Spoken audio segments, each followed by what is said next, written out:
Saludos, saludos. Bueno, parece que esto ya está. Vale, cuando quieras, David. Bueno, pues empecemos. Muy bien.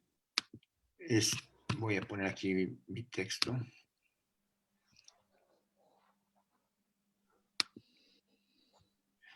Bueno, antes que nada, muchas gracias por su atención.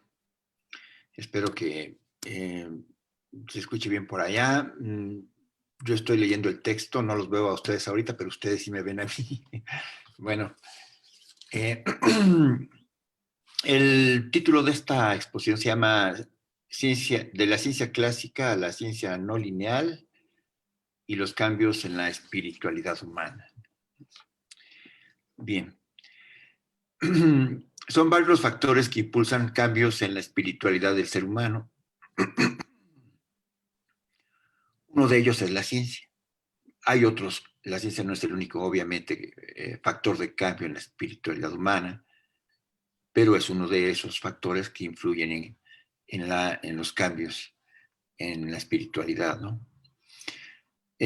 Aunque claro, hay distintas concepciones de lo que es la ciencia y cada una de estas concepciones puede o no impulsar un tipo de espiritualidad. Podríamos pensar que la ciencia es una ampliación de nuestros sentidos, es una manera de entender a la ciencia, simplemente como algo que amplía la capacidad de nuestros sentidos, no solo por los aparatos, los telescopios, eso, sino también por las teorías que como lentes se insertan en los instrumentos para ver y entonces nos hacen ver cosas que no vemos, las teorías, ¿no? Y en esta ampliación juegan un papel importante estas teorías y, digamos, la manera en que se van evolucionando estas mismas teorías, ¿no? Por ejemplo, lo vimos en la exposición de Hugo, la primera que hicimos en este ciclo de conferencias, cómo cambia la visión y con ello la espiritualidad de un universo geocéntrico a uno heliocéntrico. Es un gran cambio en la imagen del mundo que conlleva necesariamente o provoca cambios de tipo no solo científico, sino espiritual. Ahora, espiritualidad no significa necesariamente religión. Aquí adoptaremos un significado amplio del significado de espiritualidad. A veces los cambios en la imagen del mundo y de nosotros mismos ponen en crisis una espiritualidad, pero inauguran otra. También sucede. Sobre todo los cambios que se originan de la ciencia, eliminan ciertos tipos de espiritualidades o las ponen en situación crítica, pero ellos mismos inauguran otros, ¿no? Es difícil definir lo que es espiritualidad, ¿no? Para algunos significa actuar, pensar y sentir con conciencia de algo. Se toma conciencia de algo y en función de eso se piensa, se siente o se actúa. La ciencia cada tanto nos revela algo nuevo del mundo que nos rodea. Nos pone ante alguna novedad que una vez detectada por nosotros, gracias a la ciencia, ya no podemos de contar como parte del mundo a esa novedad. La novedad, por ejemplo, de no ser el centro del universo es una novedad muy fuerte y ya con eso, con ese dato que nos dio el mundo científico, ya no podemos dejar de contar con ese dato, ¿no? La espiritualidad, como decía Michel Foucault, Michel Foucault intentó establecer una diferencia entre filosofía y espiritualidad, porque muchas veces, por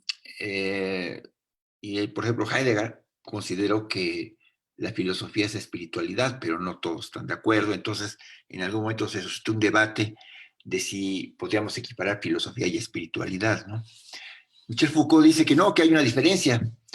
La filosofía, pues, es una reflexión que trata de ser certera en cuanto a lo que establece, a lo que argumenta. En cambio, la espiritualidad es, en palabras de Foucault, la búsqueda, la práctica, la experiencia y las transformaciones que tenemos que hacer sobre nosotros mismos para tener acceso a la verdad. Él así ve la diferencia entre lo que puede ser espiritualidad y filosofía. Esto es un poco lo que yo quería expresar al hablar de ciencia, en el título de la ponencia, que dice de la ciencia clásica a la ciencia no lineal y el cambio de espiritualidad, ¿no? Eh, Más adelante vamos a volver a este punto para clarificar esto, ¿no?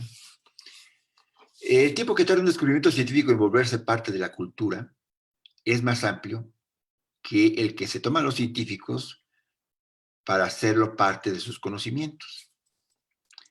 Intelectualmente podemos ser geocéntricos, pero culturalmente o espiritualmente no podemos no serlo. Hubo algunas preguntas con la ponencia de Hugo donde decíamos, bueno, ¿qué tan geocéntricos somos ya en actitud? ¿Qué tanto no geocéntricos somos ya en actitudes, etcétera, etcétera, ¿no? Hay una diferencia, ¿no?, de tiempo. Y el tiempo que un cambio cultural da lugar a un cambio de forma mental e incluso anatómica en el ser humano es inconcebiblemente más grande que el tiempo que se toma un cambio cultural. O sea, lo que veo es que la interacción entre biología y cultura siempre existe, pero demanda grandes periodos de tiempo. Llega un momento en que los nuevos cambios, hasta en las ideas, producen cambios anatómicos. Cuando vemos los esquemas evolutivos del ser humano, pues vemos que hubo una ampliación del cerebro, etcétera. Fueron cambios anatómicos, pero no se hubieran dado si no hubiera habido también un cambio de ideas, solo que estos cambios de ideas y de percepciones del mundo se toman muchísimo tiempo para influir ya en cambios corporales, ¿no? Pero finalmente se dan. Esa relación entre biología y cultura demanda periodos de tiempo muy, muy amplios, ¿no? Pero bueno, yendo a nuestro tema, empezaré de una forma un poco abrupta, quizás, pero espero que con el desarrollo de mi exposición se vaya logrando, pues, asimilar, ¿no? Para empezar, iniciaré con las ideas que presenta Prigogine en su introducción a un libro que se llama El fin de las certidumbres. Es este libro, ¿no? Espero que se vea.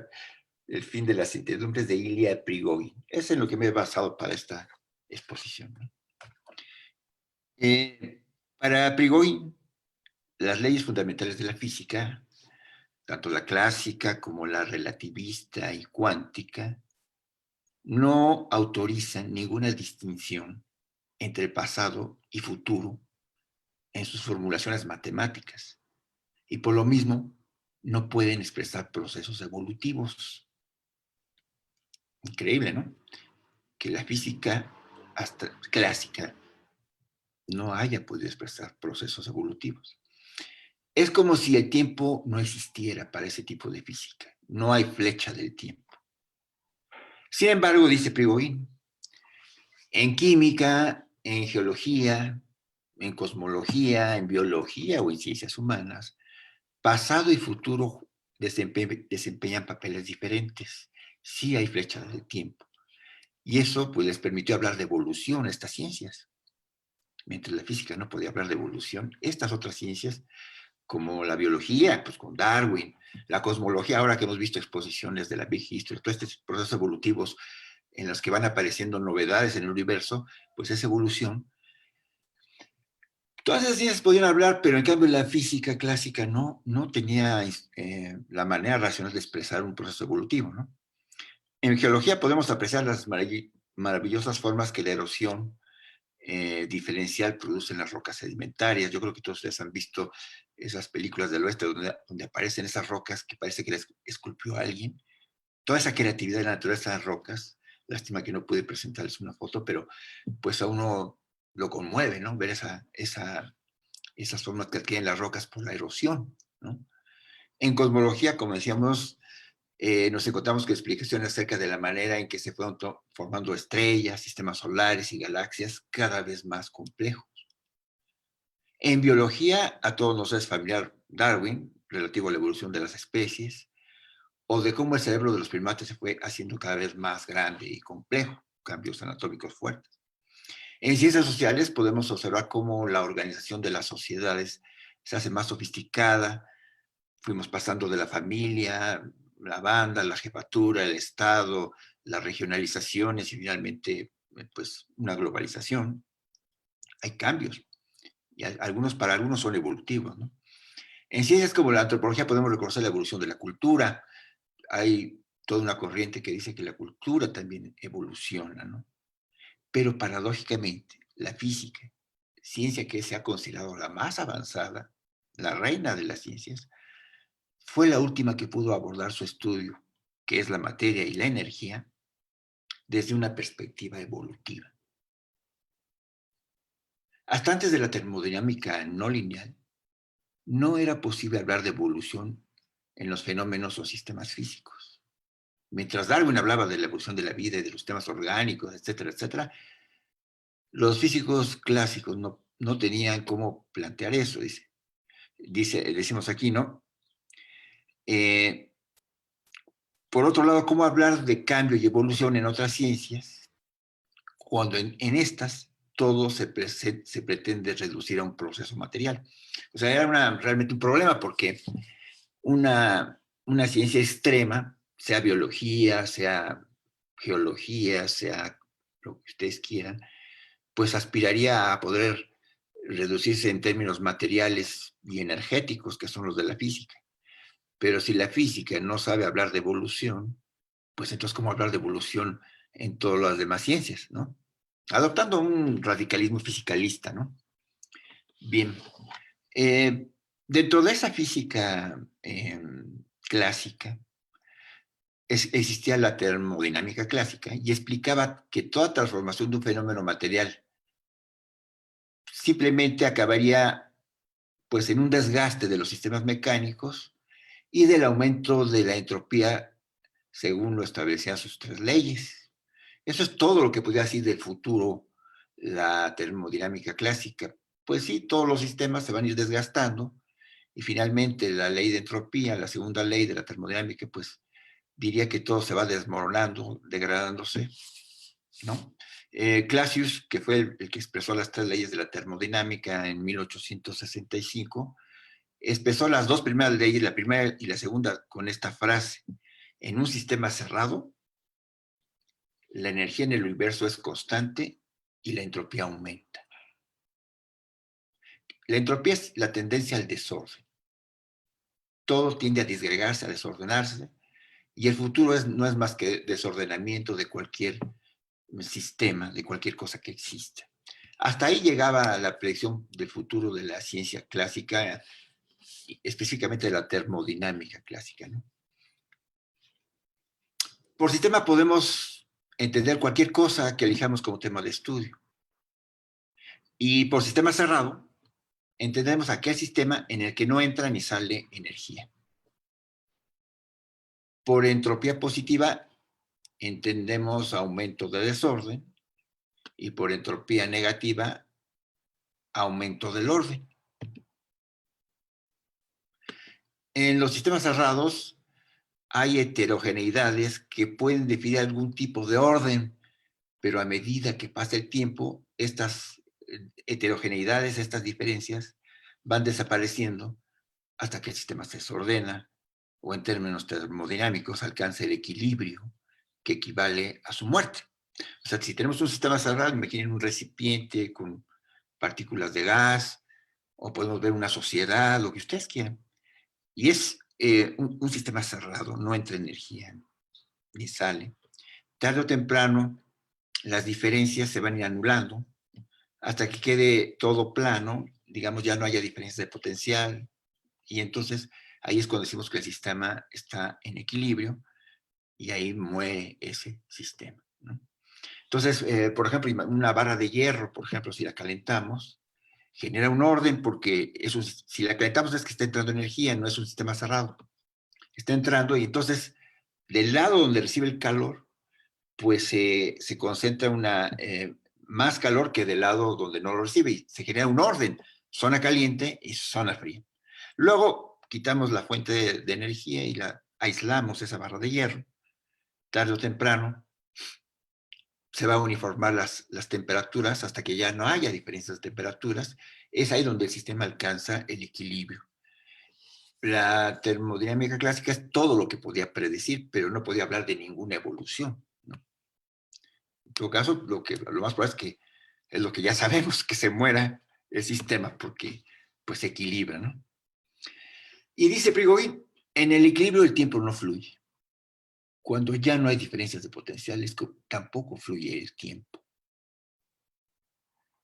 La termodinámica clásica consideró que el equilibrio, este aplanamiento de todo, esta eliminación de heterogeneidades, esta uniformación de todo, es el estado más probable de un sistema, de cualquier sistema, sea un sistema social, sea un organismo, como el cuerpo, lo que sea, es el estado más probable, ¿no? Pero esta observación, los físicos clásicos, termodinámicos clásicos, como Clausius, como Boltzmann, eh, como Planck también, pero esta no la justificaban por observación empírica, sino por cálculo probabilista. Existen muchas más formas de alcanzar un estado de desorden que de orden. Dentro de la ciencia clásica se vinculaba siempre conocimiento completo con certidumbre.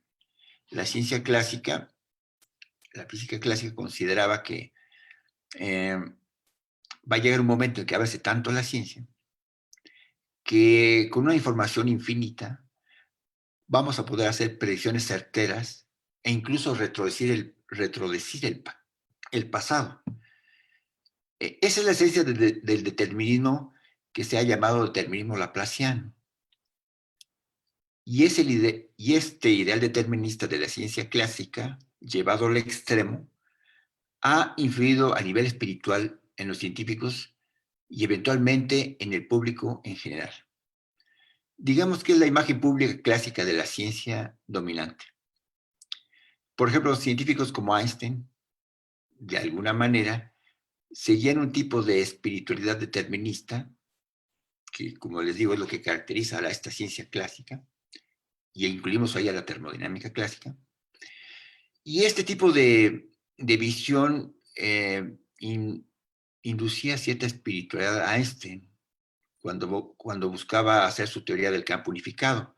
Normalmente cuando nos hablan de Einstein, pues pensamos en la teoría de la relatividad, y bueno, sí, eso fue muy revolucionario. Pero en cuanto a la teoría del campo unificado y su visión de la ciencia, siempre fue clásico. Aspiraba a leyes bien definidas que nos pudieran hablar del pasado y del futuro con total certeza en la medida que van evolucionando y en la medida que adquirimos información, ¿no? Con ello, Einstein intentaba obtener un sistema con su teoría del campo unificado, un sistema de ecuaciones en los que las fuerzas fundamentales del universo estuvieran matemáticamente relacionadas. Lo movía un tipo de espiritualidad basada en una imagen del universo en la que las leyes que ha venido descubriendo la ciencia son expresiones de un orden universal que no podría haberse dado en un horizonte limitado exclusivamente a las necesidades y deseos y fines humanos. Einstein hablaba de un sentimiento religioso cósmico al que asociaba con un Dios no antropomórfico. Arribar a este tipo de religiosidad era para Einstein el resultado de un proceso evolutivo del sentimiento religioso, que en sus formas primitivas se originaba en los temores a lo desconocido y en las agresiones del medio, y que luego había avanzado hacia lo ético-moral para finalmente convertirse en el motivo más fuerte y más noble de la investigación científica, palabras de Einstein, ¿no? O sea, el científico era un hombre espiritual totalmente en Einstein, ¿no? La inteligibilidad del universo era para Einstein el gran misterio. ¿Cómo es posible que el universo sea cognoscible? Decía Einstein. Eso es el mayor de todos los misterios. Y su búsqueda, la expresión en el hombre de ciencia, de un sentimiento similar del místico, pero apoyado en una fe en la causalidad universal. O sea, Einstein seguía siendo determinista, porque en esa gran estructura explicativa del universo, en esa gran inteligencia, reconocía que tenía que haber una causalidad universal. Entendemos que el determinismo como una doctrina que nos dice que todo tiene una causa, no hay actos libres, todos responden a una causa. La espiritualidad de Einstein, como les digo, pese a sus revolucionarios conceptos de la relatividad, no dejó de ser determinista, ¿no? El sentimiento religioso de Einstein lo llevaba a experimentar una admiración por la armonía de la ley natural que, en palabras de Einstein, revela una inteligencia de tal superioridad que, comparados con ella, todo el pensamiento y todas las acciones del ser humano son más que un reflejo insignificante. Quizás a esta inteligencia Einstein se refirió con el nombre de el uno en el famoso comentario que luego fue deformado, identificando el uno con Dios. Eh, no se sabe si dijo Dios o uno, pero lo que dijo es que él no creía que Dios jugaba a los dados, ¿no? Y en realidad esto lo dijo cuando recibió las noticias de la mecánica cuántica, que estaba utilizando probabilismo para definir las trayectorias de las partículas. Y Einstein, que no admitía leyes de tipo probabilístico, dijo, bueno, pues suena interesante, pero yo no creo que Dios juegue a los dados, ¿no? Fue una manera metafórica con la que expresó su defensa del determinismo, ¿no? Mientras los cuánticos, pues ya, como todos ustedes saben, ya avanzaban con leyes más bien de tipo probabilista, etcétera, etcétera, ¿no? La intuición de esa inteligencia provocaba en Einstein un tipo de vivencia similar a la experiencia contemplativa de la naturaleza que brinda el conocimiento científico. Contemplar ese orden perfecto, esa inteligencia máxima, Einstein experimentaba una espiritualidad que quizás Bertrand Russell se aproximó también a ella, a ese tipo de experiencias cognitivas, al caracterizar lo que llamó conocimiento amor. Bertrand Russell decía que es un tipo de conocimiento que propicia el amor por la naturaleza y no su dominio, de la misma manera que el conocimiento de Dios no nos da poder sobre él. Siglos atrás, este tipo de espiritualidad la podemos encontrar en la cultura griega. Ellos ya se acercaban a este misticismo implícito en el orden universal de tipo divino. La reconocemos en Aristóteles, que adjudicaba a la divinidad la causa primera de cada cadena causal. Lo divino es el primer motor que pone en marcha cadenas causales. Y son inexorables porque son divinas. Eso ya estaba en Aristóteles. O sea, este misticismo de Einstein tiene raíces muy profundas. Aristóteles también así lo planteaba, ¿no? Reconocemos también esta espiritualidad en el deísmo, apareció en Inglaterra en el siglo XVI, que reconoce un Dios personal, creador, eh, que todo lo tiene calculado a la hora de crearlo todo, como ese determinado laplaciano. Ya Dios tiene calculado todo, las variables del Big Bang, si ustedes quieren, ya las tienen bien calculadas. Y pero que niega, después de que crea el mundo y lo pone en marcha como primer motor, se despreocupa de ese mundo. Algunos dicen que es un Dios un poco flojo, porque ya no quiere cuestiones eh, humanas, y ese mundo marcha conforme a sus leyes establecidas. Y bueno, esta visión de la creación de Dios que se llama deísmo, dio lugar a hablar de lo que se llama, pues a un tipo de religiosidad que no acepta la revelación natural. Todo es por medio de la razón. El deísmo en Francia dio lugar a la ilustración materialista y atea, por ejemplo. Puede acabar en un ateísmo, y así sucedió en Francia en el siglo XVI. Pero este tipo de espiritualidad basado en causas últimas, porque finalmente estas causas últimas o causas finales, era que el plan de Dios lo define el primer motor y todo lo demás sucede siguiendo ese gran plan. Es teleológico en buena medida, porque se establece una finalidad, ¿no? Este tipo de espiritualidad basado en causas últimas, en explicar todo lo que sucede porque todo tiende hacia una finalidad última, fue eliminado por la revolución científica inaugurada por Galileo. La ciencia moderna que se inicia con Galileo hizo desaparecer al menos de las 4 causas de Aristóteles, solo dejó viva la causa eficiente, pero la causa final, la causa formal y la causa material, las eliminó la ciencia moderna y solo dejó la causa eficiente. Ya no hay causas finales. El devenir de los acontecimientos no podemos decir que siga una dirección. Eso fue lo que estableció la ciencia moderna, eh, eh, deslindándose de la visión de aristotélica, ¿no? Siguiendo a Newton, Laplace establece un determinismo radical que se expresaba por el supuesto que ya comentábamos, de que con información infinita podemos conocer absolutamente el pasado, el presente y el futuro de cualquier cosa, si a esa cualquier cosa o fenómeno que forma parte de ese todo o incluso el todo mismo, lo podemos reducir a un sistema de interacción mecánico. O sea, podemos tomar como objeto de estudio pues no sé, un mecanismo, un péndulo aquí que lo podemos tener próximamente, o podemos considerar todo el universo completo como un gran sistema que si conocemos sus leyes y tenemos suficiente información, podemos predecir su pasado, su futuro y definir claramente su presente, ¿no? O sea, Laplace llevó al extremo las ideas, la física de Newton, y fue lo que, como les decía antes, estableció lo que se llama el término laplaciano, ¿no? En ese determinismo, pues no hay flecha del tiempo.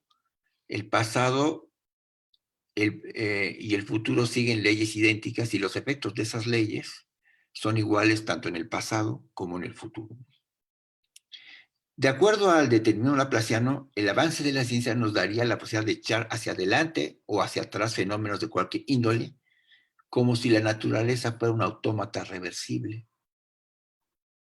Bastaría que tuviéramos las leyes adecuadas e información infinita sobre el fenómeno que nos interesa predecir o retrodecir.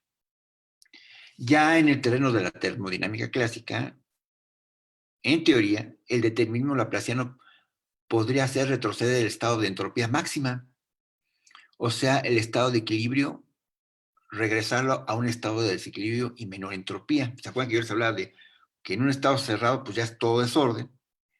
Pero si hubiera ahí un ser, un científico invisible, que algunos le llamaron el demonio de Laplace, que tuviera registros de todos los impactos de las moléculas que estaban allá adentro, de modo que pudiera, y las leyes, y con conocimiento de las leyes, él pudiera volver a generar, revivir el sistema, por decir así, generando diferencias de potencial, ¿no? Se llegó a hablar que, en teoría, la posibilidad de un demonio laplaciano está ahí. Pero bueno, obviamente es una metáfora. En realidad, la termodinámica clásica dice es imposible hacer ese retroceso, ¿no? Recordemos que la termodinámica clásica postulaba a la entropía como una ley que precia el aumento del desorden a medida que transcurre el tiempo en cualquier sistema cerrado. Tan inexorable era esa ley de la entropía, la segunda ley, que hacía que ciencia y religión convergieran en ciertas visiones del futuro. El aumento inexorable del desorden, el desgaste y eventualmente desintegración de todo lo existente podría expresarse en una fórmula espiritual con la frase polvo eres y en polvo te convertirás. El consuelo que quedaba en los tiempos de formulación de la termodinámica clásica es que para eso podría faltar muchísimo tiempo. Pero la gente empezó a pensar, pues quizás en realidad el universo en su conjunto quizás sea el único que pueda verse como un sistema aislado o cerrado. Los demás siempre pueden recibir energía de otra estrella, de otra fuente de energía.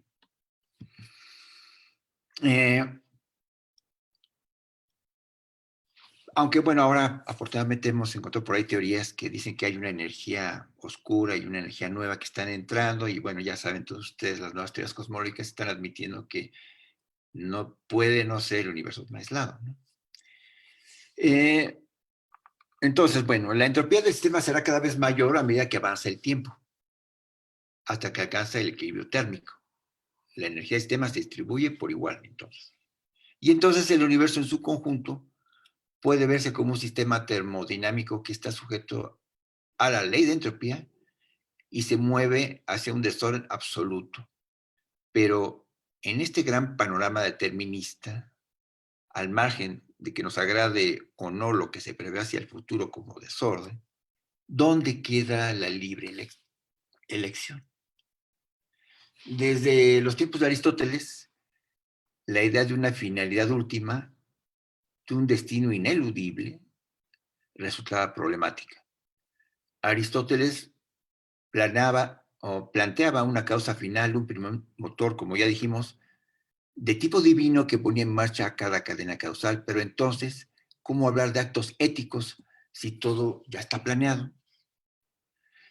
Una solución fue, en el tiempo de los griegos, lo que ustedes ya conocen por el clinamen de Epicuro. Fue un intento de superar el determinismo finalista. En la doctrina de Epicuro, como en la de Aristóteles y como en Einstein, los dioses no están preocupados de las cosas humanas, y entonces Epicuro introdujo la noción de clinamen o desviación espontánea de los átomos en su caída. Epicuro pues era heredero, compartía a los atomistas, que planteaban que todos los fenómenos de este universo se explican por la caída lineal de los átomos. Pero entonces, ¿cómo si es lineal? ¿Cómo de repente ocurren cosas nuevas? ¿Cómo ocurren novedades? ¿Cómo hay desviaciones? Y entonces ahí introdujo esta noción de Epicuro, ¿no? Son desviaciones que tienen los átomos de manera azarosa y así se introducen novedades en este mundo. Epicuro al introducir esto, sobre todo estaba preocupado por lo ético, porque decía, bueno, si todo ya está determinado, pues no hay una ética, no puede haber ética porque pues ya todo está establecido. En cambio, si hay un espacio de la libre elección, pues podemos hablar de seres humanos que toman decisiones libremente y en ese sentido pueden ser éticos, ¿no? En ese contexto planteó el problema. Pero esta desviación que plantea Epicuro, Prigogine la analiza en el libro, Prigogine, el creador de la termodinámica no lineal, y dice él, la solución propuesta por Epicuro, el quinamen, que en términos previsibles trastorna imperceptiblemente la caída paralela de los átomos, permaneció en la historia del pensamiento como el paradigma mismo de la hipótesis arbitraria que salva un sistema mediante la introducción de un ad hoc. O sea, no explica nada, simplemente arbitrariamente se introduce la idea de que existen desviaciones, pero quién sabe por qué. Otras culturas, no como la griega, dieron cabida a estas variaciones azarosas en sus sistemas de pensamiento. Por ejemplo, los Azande, una tribu africana muy estudiada por los primeros antropólogos ingleses. Por ahí hay un libro que se llama Brujería, Magia y Oráculo entre los Azande, de Evans Pritchard, un antropólogo inglés. Pues estos Azande, era un pueblo que vivía obsesionado con la brujería, ¿no? Para ellos todo, no existe nada que no lo explique la brujería, ¿no? Pero ellos hablaban también de una causalidad universal, la brujería. Pero a veces la brujería es caprichosa, decían ellos. De repente, pues, le da por hacer cosas que que nadie esperaba. Y entonces, a veces no la entendemos, pero finalmente puede seguir explicando las cosas, porque es caprichosa, algo muy parecido al Pinamen, pero a ellos no les afectaba existencialmente, a los Asand, ¿no? El autor de este libro sobre los oráculos de los Asand, de Evans Pritchard, consideraba que los pueblos como los Asand, pueblos tribales, no es que fueran irracionales, no es que fueran supersticiosos. Ellos tenían su propia racionalidad y, por cierto, una racionalidad bien cimentada. Y entonces, de alguna manera, contribuyó a no caer en etnocentrismos respecto a lo que consideramos racional o no. Sin embargo, Pritchard pensaba que la racionalidad, sí, son racionales los Asande, pero su racionalidad es inferior a la de la ciencia. Este punto de vista de Evans Pritchard fue objeto de críticas también por otros antropólogos y filósofos ingleses. Críticas que hasta cierto punto se confirman en el contexto que estamos hablando, porque los Asande resolvieron muy bien el problema del azar, al menos lo dejaron a nivel del mundo occidental. O sea que en los tratos del azar con la ciencia clásica, pues no hay mucha diferencia eh, en la manera de enfocar estos problemas, tanto de pueblos occidentales como no occidentales. Vemos entonces que al menos en el mundo occidental arrastramos una gran contradicción que ya señalaba Popper. En política queremos libertad y en ciencia queremos determinismo, decía Popper a grandes rasgos, ¿no? Esa es como una contradicción que arrastra Occidente, que otros pueblos no necesariamente la arrastraban, ¿no? Y en este contexto filosófico que Prigogine plantea, es que plantea la termodinámica no lineal. Para él es necesaria una revisión del papel que se ha dado al tiempo en la ciencia a través de sus expresiones matemáticas y geométricas. Desde Galileo, ¿no? Entre otras cosas, porque resulta muy poca intuitiva la idea de que procesos como los que se desencadenaron después del Big Bang, dando lugar a estrellas, galaxias y planetas, o procesos que dieron lugar a la evolución de las especies, o los que han dado lugar a la complejidad de la cultura y sociedad humana, se expliquen simplemente por el aumento del desorden que establece la segunda ley de la termodinámica clásica.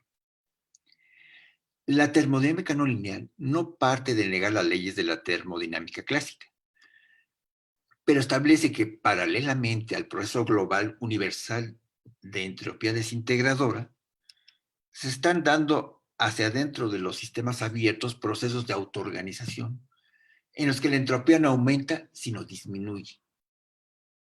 O sea, el orden se va generando, aunque paralelamente crezca un desorden, hacia adentro de otros sistemas incluidos en el gran sistema mayor. Entonces, la irreversibilidad de los procesos ya no puede asociarse solo a un aumento determinista del desorden. O sea, el determinado laplaciano decía que ya no se puede regresar a un orden inicial, pero lo decía por cálculo probabilístico. En cambio, ya desde la perspectiva de la termodinámica clásica, es porque hay una fecha de tiempo irreversible la que genera esta imposibilidad de retroceder, ¿no? Estamos en un universo que no es un autómata reversible. El futuro siempre fue un papel distinto al pasado. El trabajo de las leyes en el pasado es muy distinto del trabajo de esas mismas leyes en el futuro, ¿no? La termodinámica no lineal asigna una nueva significación a la irreversibilidad de la flecha del tiempo. El tiempo juega un papel constructivo en el desarrollo de los fenómenos. No es nada más, porque en la ciencia clásica, pues el tiempo, ¿qué es el tiempo en la ciencia clásica? Pues en la gráfica tenemos distancia recorrida contra tiempo, es nada más, pues espacios en una recta, ¿no? Eso es todo el papel que juega el tiempo en la ciencia clásica. En cambio, en la ciencia no clásica, el tiempo juega un papel constructivo en el desarrollo de los fenómenos que hace que la irreversibilidad no sea una mera ilusión, sino, al contrario, una propiedad de la naturaleza que la aleja del determinismo, incluso del azar determinista, porque hay un azar determinista. ¿Qué caracteriza tanto a la física clásica como incluso a la cuántica? La irreversibilidad ya no se puede identificar con una simple apariencia que desaparecería si accediéramos a un conocimiento perfecto. La vida es el resultado de un proceso irreversible, como muchos otros logros evolutivos. Dice Prigogine, sin la coherencia de los procesos irreversibles de no equilibrio, sería inconcebible la aparición de la vida en la Tierra. Otra cuestión que también dice Prigogine, ¿no? La ciencia clásica privilegiaba el orden y la estabilidad, como este, y su espiritualidad. Mientras que en todos los niveles de observación reconocemos hoy el papel primordial de las fluctuaciones y la inestabilidad. El gran escenario del universo no solo es una estructura perfecta de inteligencia que todo tiene planeado y definido, como la imagen clásica que nos daba la ciencia clásica. Al contrario, bajo la mirada de la ciencia no clásica, el gran escenario es un escenario de inestabilidades y fluctuaciones, donde el futuro no está totalmente definido, ni siquiera las leyes que van a regir ese futuro están totalmente definidas. Y otra más, otra caracterización que comenta Prigogine, ¿no? En la interpretación habitual, la medición, que en la teoría cuántica impone una referencia al observador, corresponde a una simetría temporal. Prigogine es crítico de algunas conclusiones que se tomaron de la mecánica cuántica, ¿no? Por ejemplo, dice esta cuestión de que la medición no se puede medir con toda precisión la posición del electrón sin alterar su spin y ese tipo de cosas. Dice, bueno, tenemos que reenfocar esa situación. En realidad es que todo está en inestabilidad y si los físicos cuánticos no cambiaran sus leyes o sus descubrimientos, sino que introdujeran la flecha del tiempo irreversible, no tendrían la problemática de la dualidad partícula-onda, ¿no? Con la introducción de la flecha del tiempo, las leyes de la física clásica, la relativista y la cuántica expresan ahora posibilidades, no prohibiciones. Popper decía que la ciencia clásica, pues, sus leyes más bien implican prohibiciones. No puede ocurrir que un cuerpo no caiga. Ahora ya desde la mirada de la ciencia no lineal, puede darse esa situación si el trabajo de esas mismas leyes logra concatenarse de tal modo que suceda algo que no estaba previsto, ¿no? Es así como finalmente la física está en condiciones de hablar de evolución en el mundo material y energético. Con la física no lineal se dio en cuenta de que el supuesto fundamental del determinismo, la idea de que la naturaleza se comporta como un autómata reversible, que a su vez conlleva el supuesto de una flecha de tiempo reversible, es una mera idealización con intereses más instrumentales y manipulativos que cognitivos.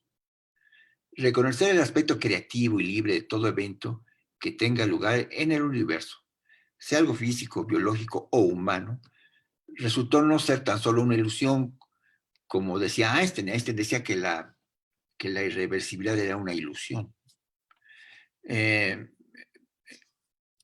hecho, Prigogine le dedica un libro a Einstein para criticarlo, que se llama Tan solo una ilusión, pero con interrogaciones, ¿no? Esta nueva racionalidad no reversible, además de sustentarse por los hechos, por los experimentos, porque hay experimentos, no sé, ahorita vamos a hacer un pequeño videíto sobre eso, sin negar el determinismo, puede fundamentar el campo de la libertad en la naturaleza. La esencia de este fundamento radica en la idea de que en la medida en que los fenómenos se alejan del equilibrio termodinámico, olvidan las condiciones iniciales de las que partieron, olvidan su pasado, o mejor dicho, se liberan del pasado. Esta es una frase interesante, ¿no? Cerca del equilibrio estamos en el reino del determinismo. Lejos del equilibrio termodinámico, la naturaleza se vuelve creativa, libre o inteligente, como también decía Prigogine. Desde el punto de vista filosófico, diríamos que no tenemos que introducir arbitrariamente un clinamen. Ese es el éxito de la termodinámica no clásica, ¿no? No lineal, ¿no? Volviendo a lo que decíamos al principio, perdón. Si vemos en la ciencia un instrumento que cada tanto nos da golpes de realidad que resquebrajan la imagen del mundo que teníamos, la ciencia no lineal nos ha puesto ante un universo inestable en todos sus niveles. Algo que no existía o no se podía deducir de la imagen que la ciencia clásica nos daba en el mundo.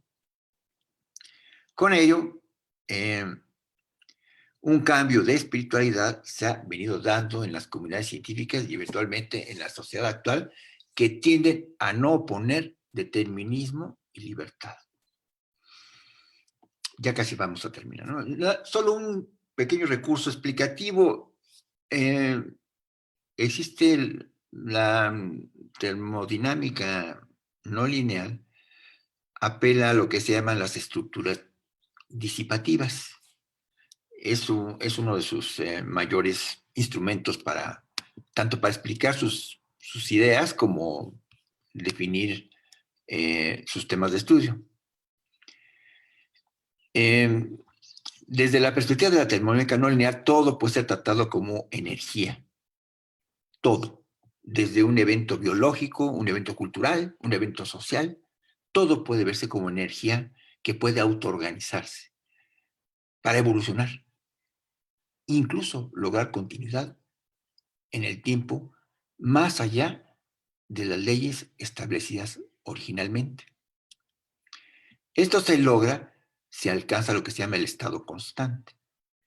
La nueva racionalidad basada en un pensamiento no lineal ha llevado a una nueva visión del universo y de todos los fenómenos contenidos en él. El universo entero ya no es ni ha sido un universo nihilista en el que todo marcha hacia la nada. Dice Penrose, un matemático inglés, el legado termodinámico del Big Bang, como subtitula uno de sus capítulos, partió de un orden inicial definido por una concentración de algo en una zona donde no hay nada y se dio un estallido. Había un orden inicial, aquí está todo y aquí no hay nada, hay una explosión.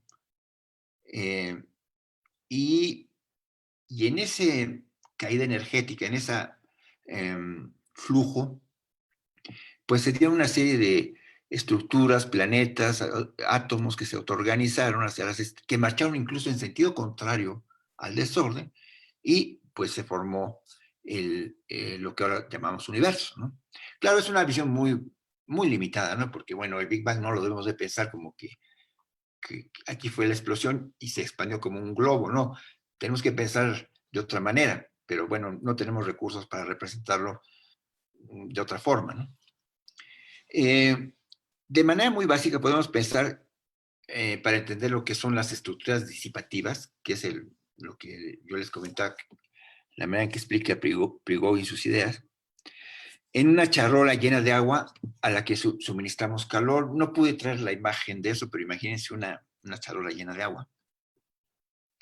En los laboratorios de los químicos, o en las escuelas le llaman charola de Petri. Tenemos una charola llena de agua y le podemos aplicar una fuente de energía, energía calorífica, y un espacio exterior un espacio que rodea la charola de agua, que le vamos a llamar sumidero. En la medida que vamos suministrando calor, el agua, al ser calentada en el recipiente, se organiza en cierto momento en celdas hexagonales por las que gira el agua circularmente. Desde el punto de vista de la probabilidad de este ordenamiento, es muy bajo. No es muy probable que ocurra eso. Sin embargo, se observa con probabilidad que cada vez que se repite este experimento, se forman las celdas, ¿no? Resulta muy curioso que cuando los sistemas funcionan cerca del equilibrio, o sea, cuando no tienen el calor cercano, el sistema es la charola con agua, cuando les quitamos el suministro de calor, lo que predomina es la disipación, las heterogeneidades, el crecimiento de la entropía, la tendencia al caos o el colapso de las estructuras. Pero si les arrimamos calor, generamos diferencias, desequilibrios. Se observa que cuando los sistemas se alejan de equilibrio, no sucede cualquier cosa, sino que aparecen nuevas estructuras como esas celdas. Esas son las estructuras disipativas a las que recurre mucho la termodinámica no lineal.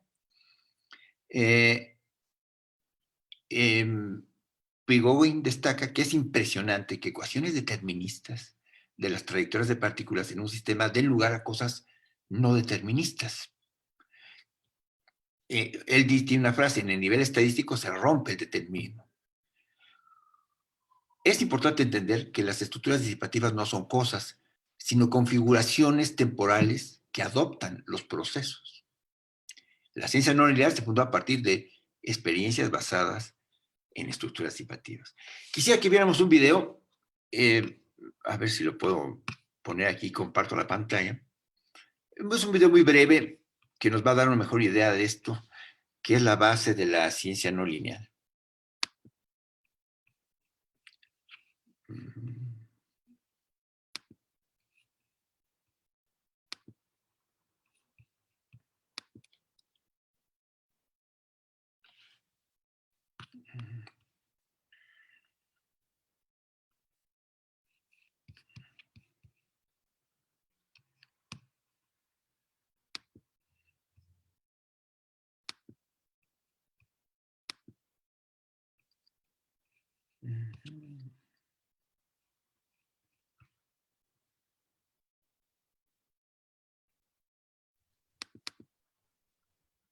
No se ¿Sí oye se ve? nada ahora. ¿Se puede ver? Díganme, ¿sí lo ven? No. No. A ver, vamos a ver.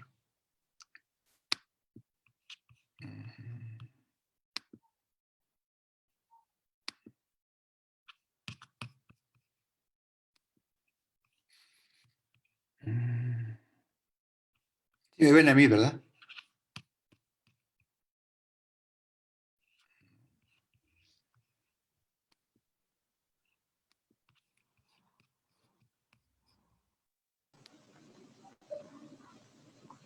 David, no vemos nada, lo vemos todo igual que estaba.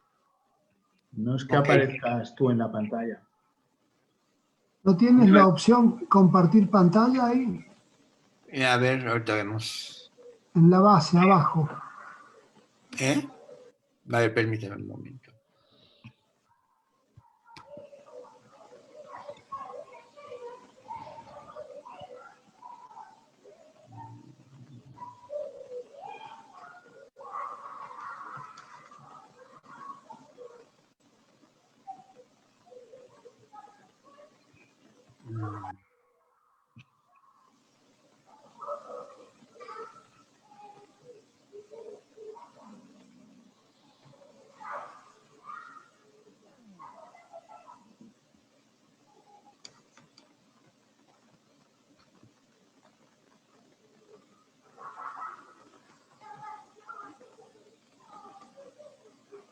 Ahora sí estás compartiendo, ahora ya no.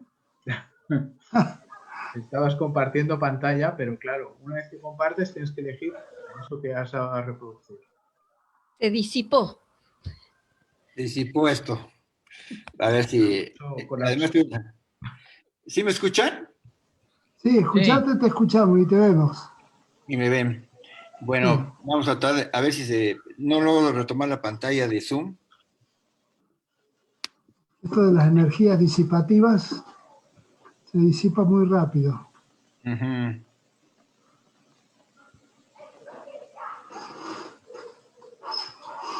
A ver. ¿Y me ven? Sí, te seguimos viendo.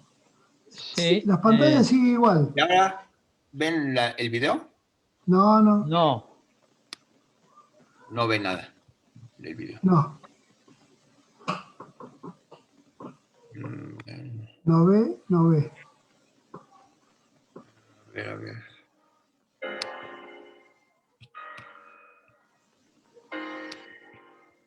Se escucha la música. Se escucha la música. Ah, entonces debe tener... Bueno, ahorita...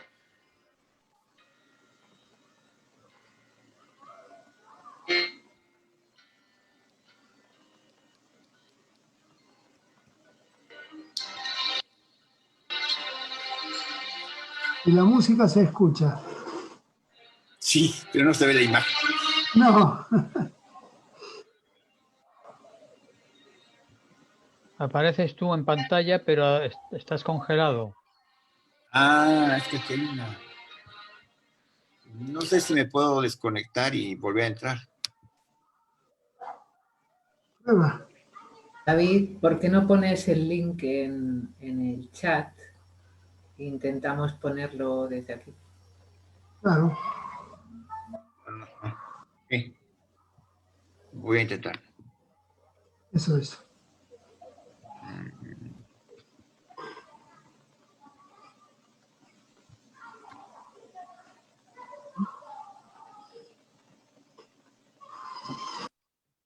El chat.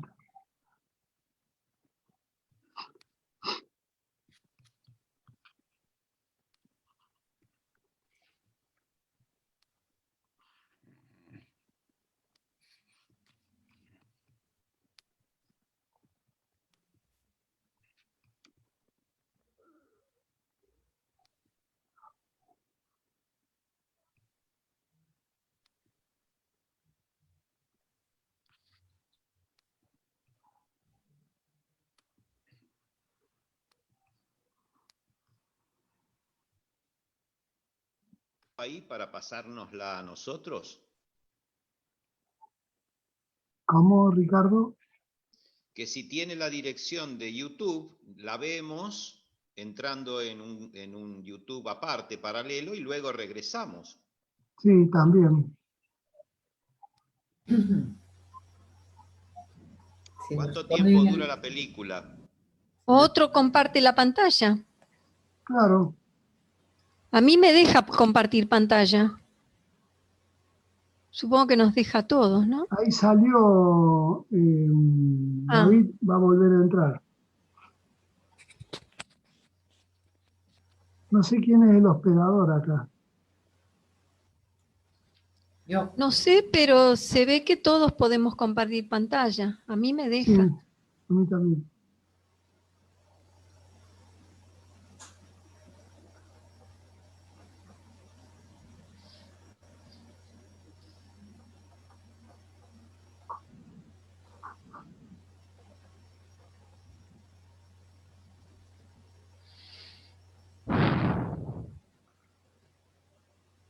¿Alguien sabe quién es ese pueblo Asande que él mencionó?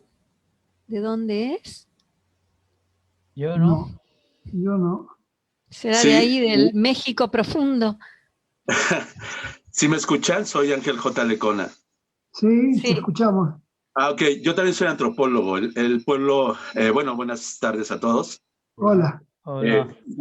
Efectivamente, Evans Pritchard fue más bien un antropólogo británico que empezó a hacer estudios ahí por el África Central y un poco en el Sudán Nilótico, ¿no? Un poco digamos, en el noreste.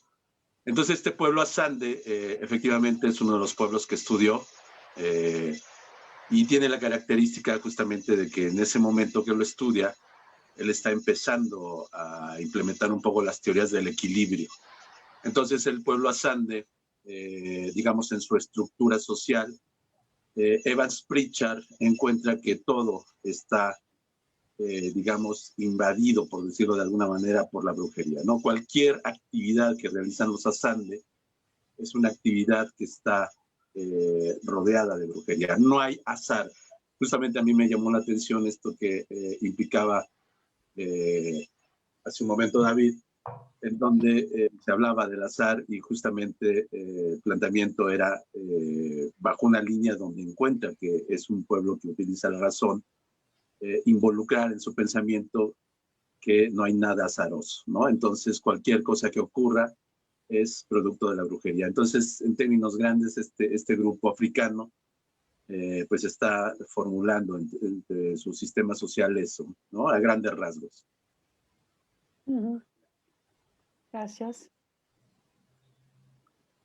Gracias, Ángel.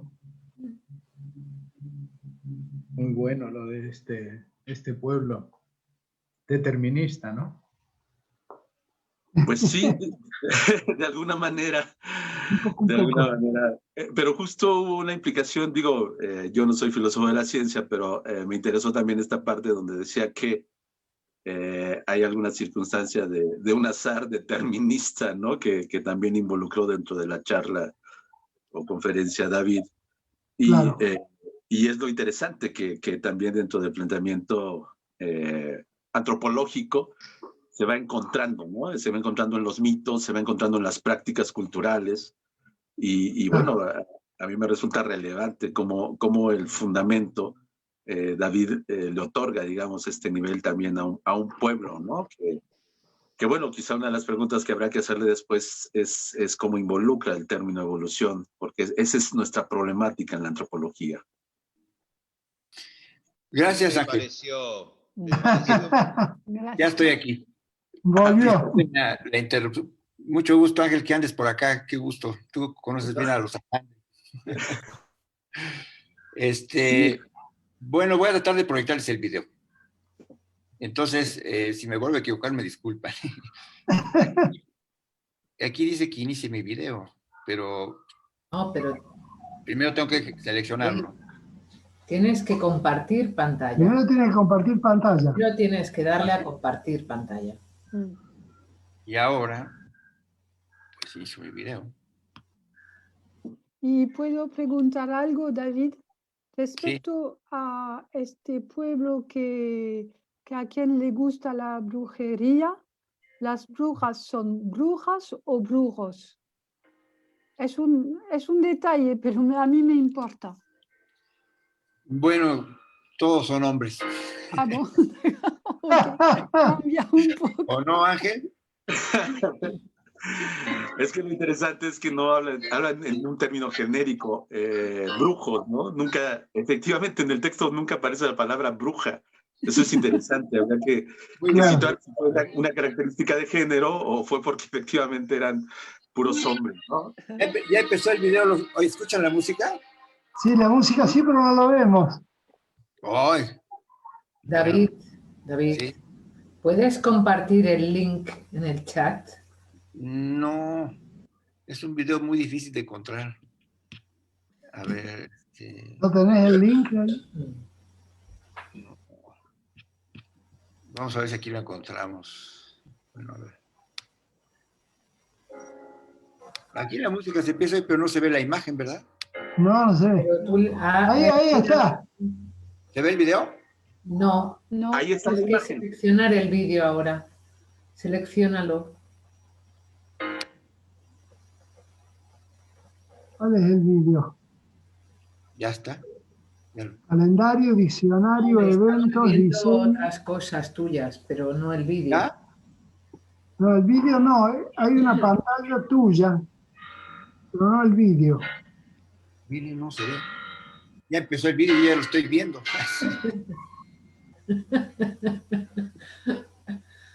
Bueno, pues Creo que no lo vamos a poder ver. No sé qué pase, pero no se transmite. A ver, mira, música se oye. La música sí. sí. Porque ahorita es Bien, lo todo voy- alegre. Pero No, se debe oír por parlante externo, por un micrófono que está tomando nada más. a ver ahora. Ahora se ve por está. fin. Sí, Muy bien, todo voy a iniciar. Bueno, Va, ahí está. ahí está. Se llama la reacción Belousov-Sabotinsky.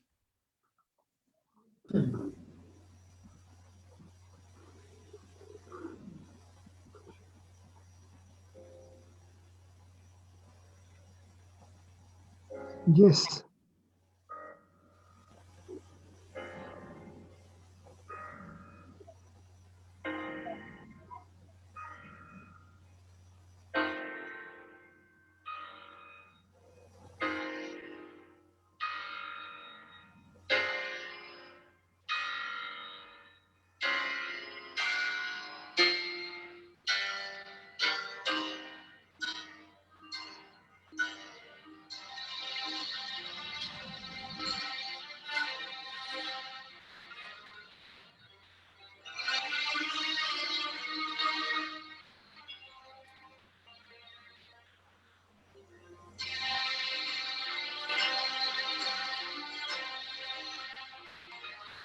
Ajá.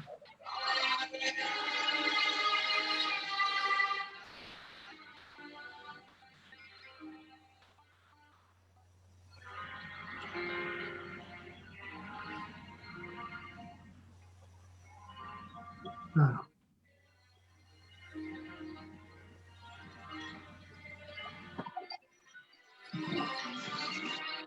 Yo solo veo a David. ¿No se ve el video?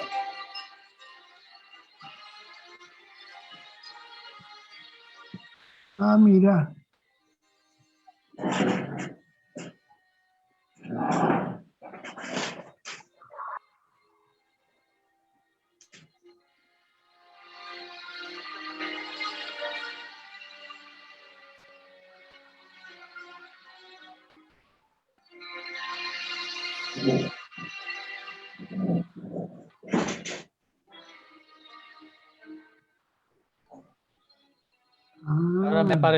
Ahora me ha aparecido imagen en la pantalla. Cuando se agota el BR, el ácido bromoso se autocataliza y cambia al F2, ferroína roja. En F3, ferroína azul. Son ciclos. Ahí volvió. Wow.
Eso es todo, ¿eh? Pero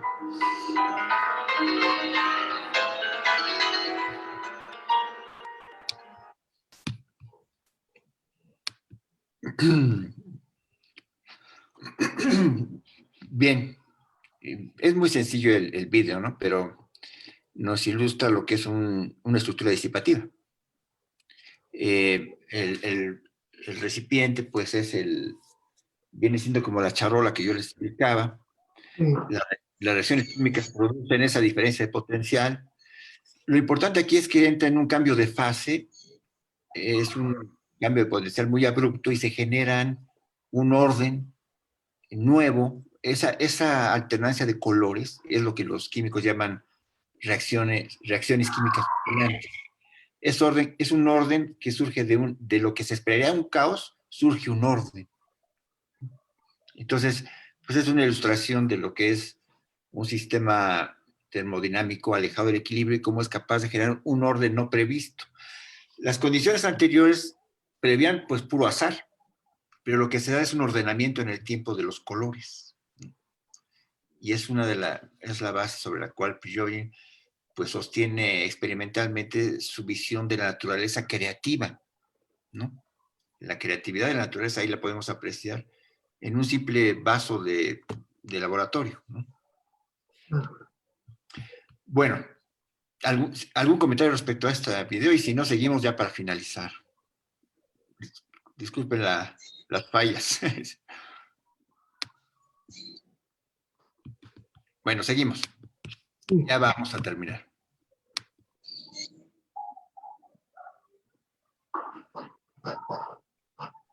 Sí me ven, ¿verdad? Sí.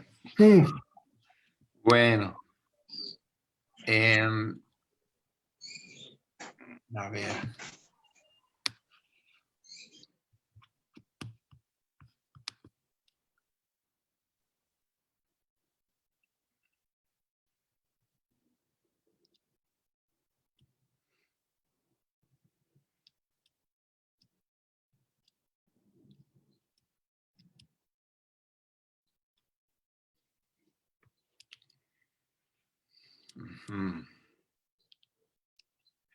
El concepto de estructura disipativa puede propiciar un tipo de espiritualidad que no vuelve absurdo, desde el punto de vista científico, trascender, aunque sea por un tiempo breve, a la muerte. Trascender después de la muerte, aunque sea por un tiempo breve. Aquí la espiritualidad que se deriva de la ciencia no lineal se aparta de la que inspira la ciencia clásica. El orden universal que veneraba Einstein no era algo que se interesara por el destino de los seres humanos. En palabras de él, decía, no puedo imaginarme a un Dios que ajustara su vida de acuerdo con la experiencia de la mía. No quiero y no puedo pensar en un ser que sobreviva a la muerte de su cuerpo. Si en un espíritu se desarrollan ideas de este tipo, lo juzgo débil, temeroso y estúpidamente egoísta, decía Einstein. En cambio, desde la perspectiva no lineal, una estructura como puede ser la de un ser vivo, puede alcanzar ciertos niveles de autoorganización que estabilicen sus flujos de energía. Se le conoce como el estado constante, y así prolongar más allá de lo previsto por las leyes que regían los procesos que lo originaron su existencia posterior a la muerte, a lo que se considera una muerte. Es verdad que la permanencia de una estructura más allá de lo previsto por las leyes convencionales pueda ser muy breve, pero suficiente para inspirar espiritualidad, como lo expresa el autor, que a continuación les voy a leer un fragmento de él, ¿no? Él nos sitúa hace 114 millones de años y nos dice, en el pasado, un día, poco después de despuntar el alba, apareció la primera flor en el planeta. Abrió sus pétalos para recibir los rayos del sol. Con anterioridad a ese suceso extraordinario que anuncia la transformación evolutiva de la vida vegetal, el planeta había estado cubierto de vegetación durante millones de años. Es probable que la primera flor no hubiera sobrevivido por mucho tiempo y que las flores hubieran seguido siendo fenómenos raros y aislados, puesto que las condiciones seguramente no eran favorables para una florescencia generalizada. Sin embargo, un día llegó un umbral crítico y súbitamente debió producirse una explosión de colores y aromas por todo el planeta, de haber habido una conciencia con capacidad de percepción para presenciarla. Mucho tiempo después, esos seres delicados y perfumados, a los cuales denominamos flores, desempeñaron un papel esencial en la evolución de la conciencia de otras especies. Los seres humanos se sentirían cada vez más atraídos y fascinados por ellas. Seguramente, a medida que la conciencia humana se fue desarrollando, las flores pudieron ser la primera cosa que los seres humanos valoraron sin que representaran un valor utilitario para ellos, es decir, sin que tuvieran alguna relación para la supervivencia. O sea, las flores aparecen como un orden inesperado en cierto momento evolutivo de la vida vegetal en el planeta. Duraron poco primero, ¿no? Pero después, poco a poco, aparecieron como una promesa, las primeras flores, y finalmente irrumpió una autoorganización de la vida vegetal que antes no existía. Y no estaba previsto por las leyes anteriores. Son leyes nuevas las que empiezan a actuar, como lo vimos en esta reacción química, que lo que rige la alternancia de esos colores no tiene nada que ver con las leyes iniciales que dispararon ese proceso, ¿no? Con base en la ciencia no lineal, biólogos como Sheldrake han señalado que la ciencia clásica y específicamente Descartes exorcizaron a la naturaleza de todos sus espíritus y desterraron el vitalismo. Volvieron algo totalmente material a la naturaleza, el dualismo cartesiano, ¿no? Dice Sheldrake, exorcizaron a la naturaleza de todos sus espíritus. Anteriormente, en las épocas tribales, en la naturaleza pululaban los espíritus. Descartes, al separar espíritu y materia, pues sacó todos los espíritus de la naturaleza, y es una de las bases de la ciencia clásica occidental, ¿no? Ver a la naturaleza como inerte, ¿no? En cambio, hoy el vitalismo que fue desterrado puede retomar sus ideas de manera no contradictoria con los auténticos intereses científicos gracias a la ciencia no lineal. Sheldrake propone una espiritualidad que se basa en que todo en el universo está vivo y que lo que entendemos por ley científica se puede considerar como hábitos que tiene la naturaleza como cualquier ser vivo. Esto en la ciencia y espiritualidad clásicas es inconcebible. Sin embargo, a la luz de la ciencia no lineal, sí, no solo evoluciona el universo, sino también las leyes que lo rigen. Y entonces, Sheldrake, que anteriormente se le consideraba como muy absurdo que propusiera que la naturaleza no tiene leyes sino hábitos, porque finalmente es un ser vivo, ahora se le puede entender como, a la luz de la ciencia no lineal, como una evolución de las leyes. Los hábitos son evolución de las leyes. No están totalmente definidos los sistemas de leyes, siempre están en posibilidad de evolucionar ellas también, las leyes que rigen a la naturaleza, ¿no? También con la visión que entrega la ciencia no lineal, físicos que han sido catalogados con cierto tono despectivo como posmodernos o a los ojos del materialismo dialéctico como idealistas místicos, pueden encontrar formas de expresar las interpretaciones que han hecho de los fenómenos cuánticos de forma tal que sus adversarios, en vez de criticarlos, tener un diálogo que de fondo es el mismo diálogo que quedó interrumpido entre la ciencia clásica y la espiritualidad y filosofía occidental, y que hasta antes de la ciencia no lineal impedía reconciliar determinismo y libertad. Y bueno, ya entrando en otro aspecto, y ya para finalizar, en el terreno de la reflexión existencial, me gustaría plantearles algunos puntos de encuentro entre la ciencia no lineal y los escritos de Silo. Me parece que esta concepción no lineal de Prigogine encuentra su paralelo en la estructura temporal de la ciencia humana que propone un texto del paisaje interno de Silo. Por ejemplo, para expresar la reversibilidad de la flecha del tiempo implícita en la concepción determinista de la naturaleza, Prigogine recurre al caso del péndulo y en palabras de él dice: en el movimiento del péndulo ideal no podemos distinguir futuro y pasado. Si permutamos el futuro, es decir, ponemos un más a la variable que indica el tiempo, con el pasado, es decir, ponemos un signo menos a la variable del tiempo que va hacia el pasado, obtenemos un movimiento pendular tan plausible como el primero.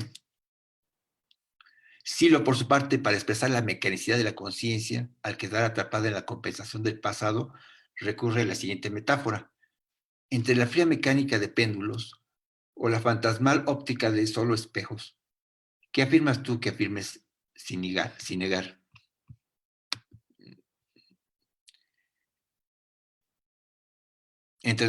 Esa es una frase. Los dos recurren al movimiento pendular y los dos ven que así no puede comportarse la naturaleza, como un péndulo donde sus movimientos hacia adelante y hacia atrás son indiferentes a la flecha del tiempo, ¿no?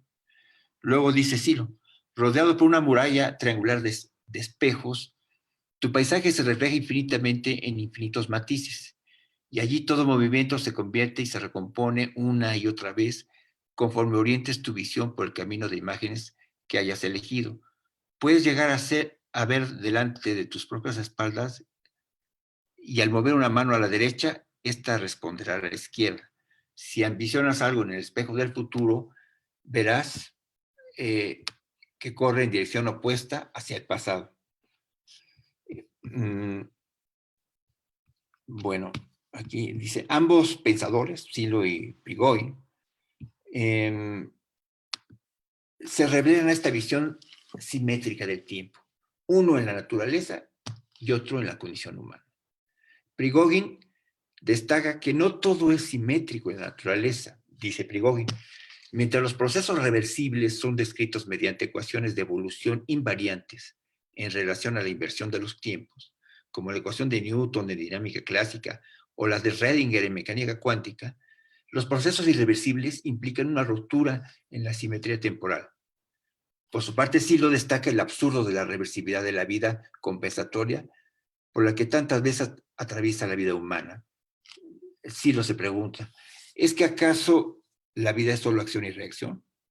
El hambre ensueña con la saciedad, lo aprisionado con lo suelto, el dolor busca el placer y el placer se hastía de sí mismo. Y como Prigogine sí lo rompe con esa mecanicidad. Si afirmas aquello que se busca a sí mismo, eso cuya naturaleza es transformarse, que no tiene saciedad y que por esencia está abierto al futuro, entonces amas la realidad que construyes. Esa es pues tu vida, la realidad que construyes. Y bueno, aquí como le damos.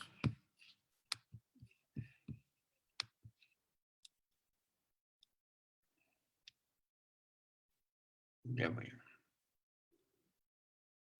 Ambos pensadores, bueno, aquí ya lo leí.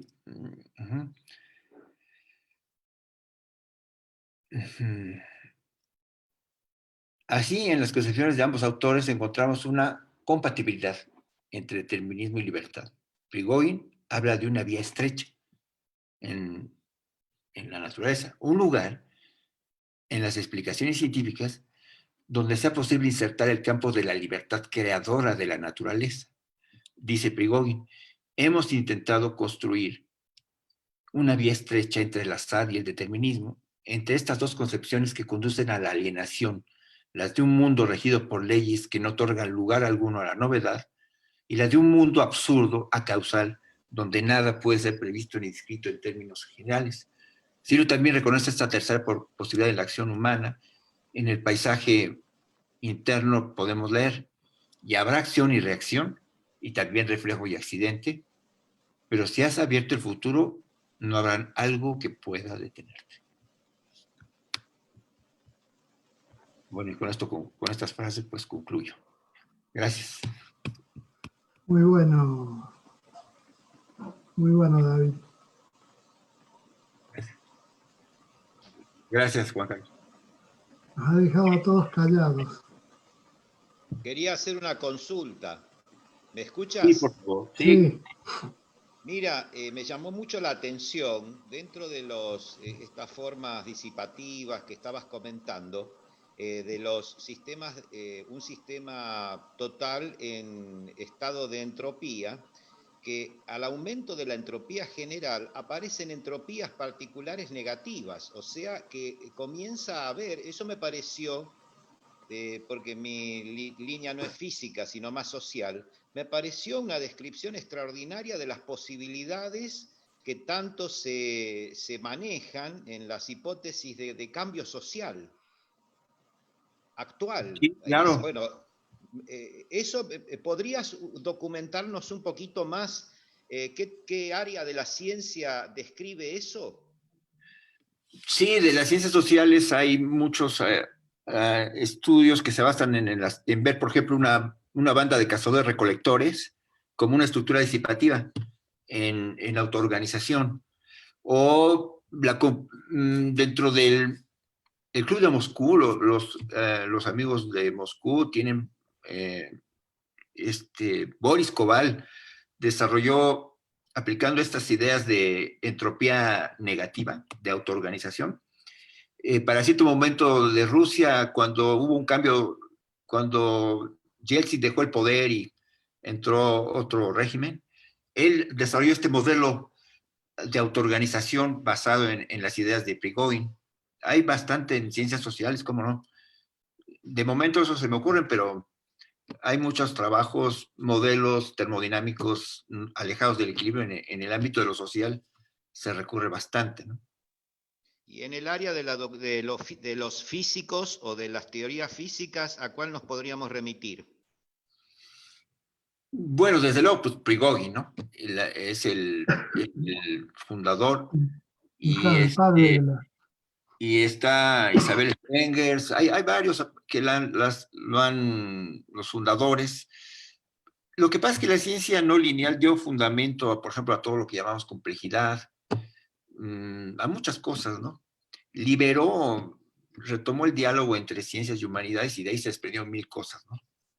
Pero fundamentalmente Prigogine es el autor, ¿no?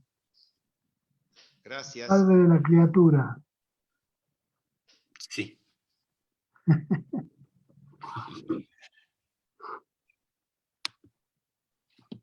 Pero bueno, ¿Tú tienes un trabajo escrito de esto? ¿Así, alguna monografía? Sí, tengo un artículo sobre eso. Por ahí lo tengo. Te lo puedo pasar. Sería bueno. A mí lo que me parece interesante ya es la posibilidad de autoorganización de todo, ¿no? Y a tratar finalmente a todo fenómeno como un proceso energético en autoorganización. Claro. Podríamos decir que hay un monismo energético. Todo es energía, todo. Desde una institución social hasta un objeto material. Todo es energía que puede autoorganizarse, ¿no?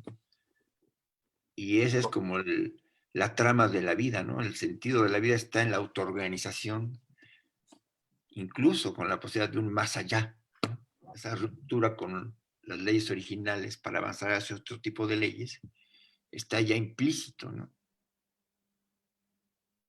Claro. David, una intervención, Ya. si me lo permites. Sí, hace un momento que me presentaba aquí con tus colegas, decía que soy antropólogo. Hay un texto que por ahí escribió otra antropóloga que se llama Sherry Otner, que muy seguramente por ahí la conoces, en donde ella hace, digamos, una reflexión interesante en ciencias sociales al respecto de la categoría de sistema, ¿no? Y justo plantea una problemática interesante cuando se formula este concepto en ciencias sociales. Uh-huh. Sí. ¿Hola? Se nos va el sonido. Se fue el sonido. ¿Ángel? Se nos disipa el sonido. Se disipó el sonido. Ángel, prende el micrófono. Apaga este micrófono, Ángel. ¿Tiene apagado el micrófono? Sí. Ah, sí. Permítanme. Ah, ya está. ¿Ahí me escuchan? Sí. Ahora sí. Ok, perdón. Perdón, sí. Nada más retomo lo último. Entonces, el concepto de sistema en ciencias sociales, que en algún momento ella hace una acotación interesante diciendo que efectivamente no podemos utilizar el concepto de sistema natural en ciencias sociales, y ella argumenta una cuestión que le llama sistema cultural, ¿no? No sé si tú puedes hacer una reflexión al respecto de este cambio, digamos, epistémico para nosotros, porque evidentemente mucha de la ciencia que se construyó en ciencias sociales pues fue muy positivista, ¿no? Con los conceptos clásicos de las ciencias naturales, pero cuando da este viraje, formula justo, bueno, cuando tú te fuiste un rato, hace un momento dialogaba con tus colegas al respecto de que justamente el azar, ¿no? Esta cuestión que interviene entre los asande, formula digamos, una problemática entre nosotros en ciencias sociales, y justo pensar la línea de un sistema cultural, ¿no? ¿Qué elementos? O sea, ¿tú cómo lo pensarías? ¿Tú cómo lo situarías? Ella formula que evidentemente hay este terreno de probabilidad, ¿no? Digamos, voluntad humana que puede cambiar los sistemas. No sé si pudieras comentar alguna cuestión al respecto, por favor. Gracias. Bueno,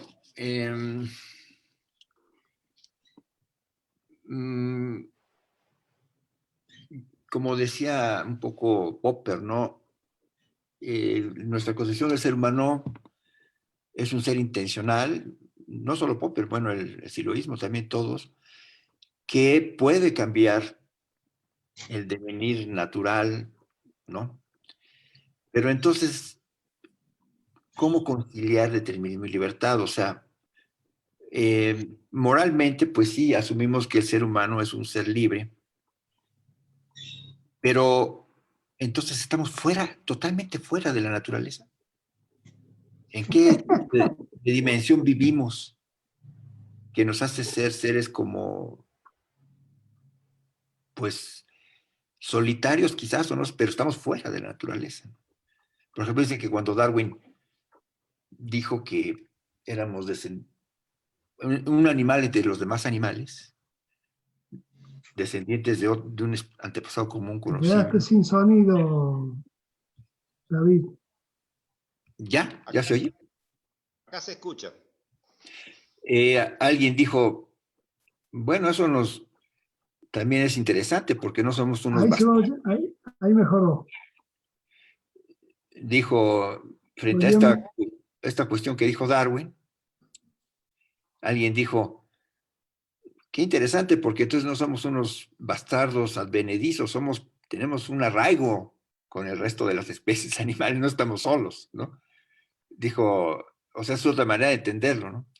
Pero siempre esta pregunta, ok, asumámonos como seres intencionales que cambian, que son capaces incluso de tomar decisiones que no van en dirección de lo que dicta la naturaleza, pero entonces, ¿en dónde estamos? ¿Qué tipo de seres somos esos? ¿No? Y pues Occidente nunca pudo conciliar, por ejemplo, como decía Popper, en política queremos libertad y en ciencia queremos determinismo. Es una contradicción que hemos arrastrado siempre en el mundo tanto científico como no científico, en el mundo de las ciencias sociales, etcétera, ¿no? Entonces, por ejemplo, esto que planteas, Ángel, de esta persona que comentas, de que no se puede ver como un sistema a lo humano, pues tiene su razón. En el contexto de lo clásico, sí. En el contexto de la ciencia clásica, así es. No se puede ver así. En el contexto de la ciencia no lineal, no es contradictorio hablar de la libertad intencional del ser humano. Al contrario, forma parte de la inestabilidad de los sistemas. Contar con la intencionalidad humana para definir su futuro es parte de la inestabilidad.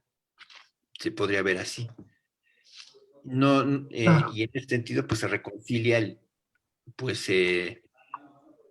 posibilidad de ser ciencia, la posibilidad de ser democráticos y a la vez la posibilidad de ser ciencia, ¿no? No sé si te respondo, Ángel. Sí, comprendo. Muchas gracias, David. Gracias. De nada.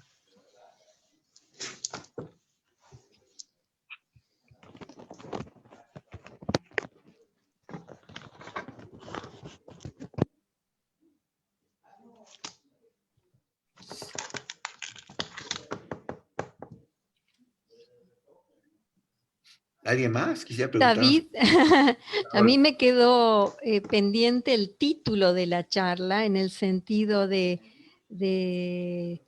la espiritualidad que surge con esta, digamos, nueva ciencia no lineal, ¿no? Mencionaste un poquitín algo de la posibilidad de que algo trascienda, pero ¿podrías ampliar un poco más esa descripción de una espiritualidad vinculada a a la ciencia tal cual hoy está desarrollándose? ¿De que algo permanezca, decías? No, lo que tú decías, creo que decías algo, ¿no? De que algo trasciende, en las estructuras disipativas hay algo que permanece, pero mencionaste eso, pero nada más. Te pedía si podrías ampliar, si puedes, si los ves, qué otros aspectos de la espiritualidad nuevos se desarrollan con esta ciencia no lineal y bueno, todo el avance de la ciencia actual que ha roto con todo el esquema del determinismo. Claro. Bueno, yo creo que la ciencia no lineal favorece un tipo de espiritualidad menos instrumental, porque la ciencia clásica privilegió la instrumentalización, o sea, la predicción. Es uno de esos temas centrales en la ciencia clásica, la predicción. ¿Para qué predecir? Pues si no podemos predecir, pues no podemos manipular al mundo, no podemos tener herramientas, etc. La ciencia no lineal nos pone límites a la capacidad predictiva. Como nos presenta otra imagen del universo inestable, también nos señala límites a la predicción. Ya no es tan fácil predecir. esta sensibilidad a las condiciones iniciales es muy importante, ¿no?, en la ciencia no lineal. ¿A qué me refiero con esto? Por ejemplo, si te imaginas una mesa de billar y tantito varía donde le pegas a la mesa de billar, el resultado final varía mucho. Eso se llama sensibilidad a las condiciones iniciales. La ciencia no lineal dice, pues es que lejos del equilibrio, todo se vuelve muy sensible a las condiciones iniciales y no podemos predecir tan fácil. Entonces, no es que no haya que hacer predicciones, pero son más limitadas. A cambio, pues nos ofrece un universo no tan determinista, nos ofrece la posibilidad de autoorganización. Es viable plantear la autoorganización de todos los sistemas y redirigir el sentido de la vida en otra dirección, en una dirección que no es necesariamente de ver al mundo como punto de aplicación de nuestra instrumentalidad, sino más bien aquí lo importante es lograr una suerte de estabilidad interna para lograr lo que hemos llamado muchas veces un centro de gravedad, algo que no vaya en dirección de la manipulación, sino más bien de la estabilidad interna. Yo creo que se despierta una nueva espiritualidad. Ya el mundo no es necesariamente un punto para aplicar nuestra instrumentalidad, porque sabemos que eso es hasta cierto punto, pues tiene un límite, ¿no? Como decía, la sensibilidad a las condiciones iniciales, pues marca una limitación. ¿Cómo adaptarnos a...? La ciencia clásica nos hizo pensar que íbamos a tener un campo ilimitado de manipulación sobre el mundo. Ahora tenemos el reto de decir eso no es tan así. Hay límites a la manipulación. ¿Cómo darle sentido a la vida cuando ya cambió este panorama? Ya no podemos seguir manipulando infinitamente al mundo porque no podemos calcular los resultados de nuestra manipulación. Entonces, ¿cómo redireccionamos el sentido de la vida? Bueno, lo que plantean los teóricos de la ciencia no lineal dice, cuando una estructura entra a lo que se llama el estado constante, un estado en que pudiendo recibir más energía, dice ya no, ahí empieza una nueva dirección, el famoso estado constante. Según algunos teóricos de la Big History, dicen, ninguna estructura del universo entero ha logrado el estado constante. Todas se acaban extinguiendo, porque no logran esos mecanismos refrenadores del flujo de energía. Parece que la civilización humana, si lo hace, según algunos teóricos de la Big History, sería la primera... Si vemos a toda la sociedad humana como una estructura disipativa, pues sería la primera estructura disipativa en el universo que logra acceder al estado constante, a estabilizar su flujo de energía. Si lo estabiliza, tiene posibilidades. Sería un acontecimiento, así como las flores, que yo decía que fue un acontecimiento que irrumpe, pues aparecería por primera vez en el seno de la civilización humana una estructura disipativa que entra en el estado de estabilización, el estado constante, ¿no? Que implica, pudiendo recibir flujos, no recibirlos. Es una autorregulación pocas veces vista. Para algunos teóricos nunca se ha presentado, ni siquiera en los procesos del Big Bang, ¿no? Sería como una novedad. Así como fueron una novedad las flores, pues la sociedad humana podría ser una gran novedad en el universo, si alcanza el estado constante. Para alcanzarlo requiere un nuevo tipo de espiritualidad que no puedo definir muy bien, pero va en esa dirección de refrenar el flujo energético. Sí. Bien. No sé, Eva, si te respondí algo. Sí, claro, algo sí, David, sin duda. Por supuesto, estamos ahora ante un universo incierto, inestable, impredecible, y vale lo que decías de que... Se entrecorta, Eva. Yo sí te oigo bien, Eva. No, se Aquí, escucha bien, Sí. se escucha bien. ¿Sabes, Juan Carlos? Yo creo que es a ti que se te entrecorta. yo sí te Sí. escucho. puede ser. Se Sí. escucha bien, se escucha bien. Y eso por un lado, ¿no? Lo del centro de gravedad que comentabas, parece importante. Y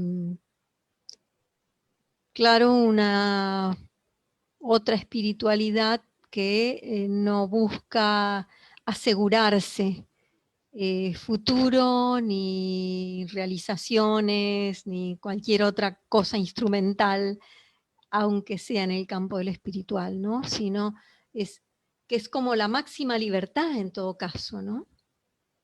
De que todo es posible. Es decir, en vez de verlo como algo temible, esta incertidumbre, esta inestabilidad, esta impredecibilidad, experimentarlo como la máxima libertad interna, ¿no? Claro.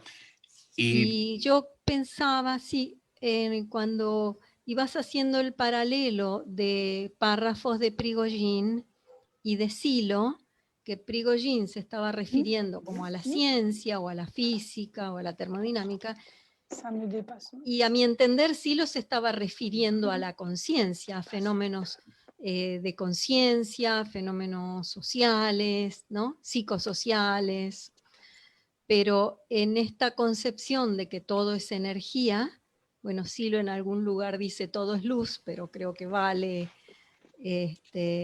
entonces no hay división entre ciencia y conciencia, todo está constituido de una misma, no sé si decir materia, esencia o qué, de una misma no sé qué.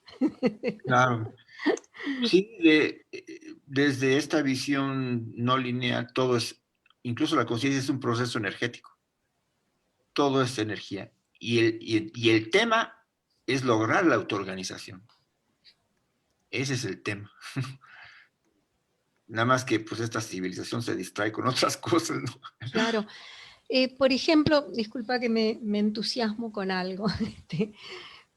Cuando comentaste Prigogine hablando de las estructuras disipativas, dice, no son cosas, objetos, sino que son como configuraciones, no sé si temporales. De la misma manera, la conciencia no es un órgano que tenemos en el cerebro, sino también es una configuración en ese sentido. Sí. ¿Piensas que es así? Claro, sí, así es. En esencia no hay cosas, son procesos, ¿no? Sean psíquicos, sean materiales, todos son procesos que todos cuentan con la posibilidad de la autoorganización, pero o pueden disiparse nada más, ¿no? Ese es como el punto de todo lo que existe.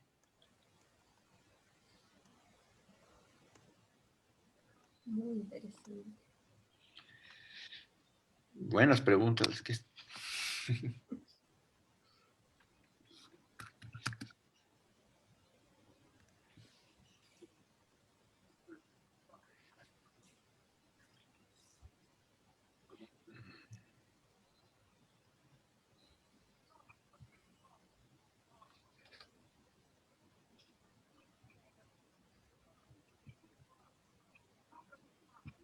Estaba contestando aquí algunas preguntas por el chat, pero...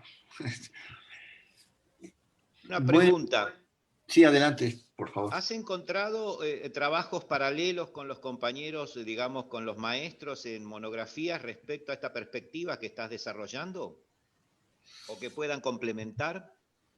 Pues vi una monografía que se llama Universo, se titula Universo Acausal. No sé si alguien la conoce.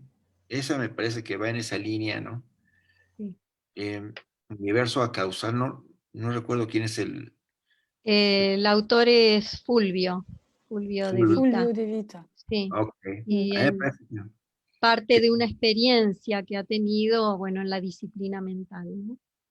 Ok. También algo que ha escrito Javi en algunas de los escritos que luego me ha pasado, he visto eso. Y aunque bueno, con Javi tenemos siempre una controversia, no sé si ande por aquí todavía, porque él es muy fan de la mecánica cuántica, y como verán, Prigogine tiene algunas reservas con lo que ha pasado con la mecánica cuántica, ¿no? Pero también entiendo a Javi porque, bueno, la mecánica cuántica nos presenta cosas muy espectaculares que atraen, ¿no? Pero bueno, de todos modos, en algún escrito de Javi he llegado a ver eso. ¿Y quién más? Podríamos verlo de algunas monografías que yo he visto que se acerquen al tema así, a ver las cosas con este enfoque energético, autoorganizativo.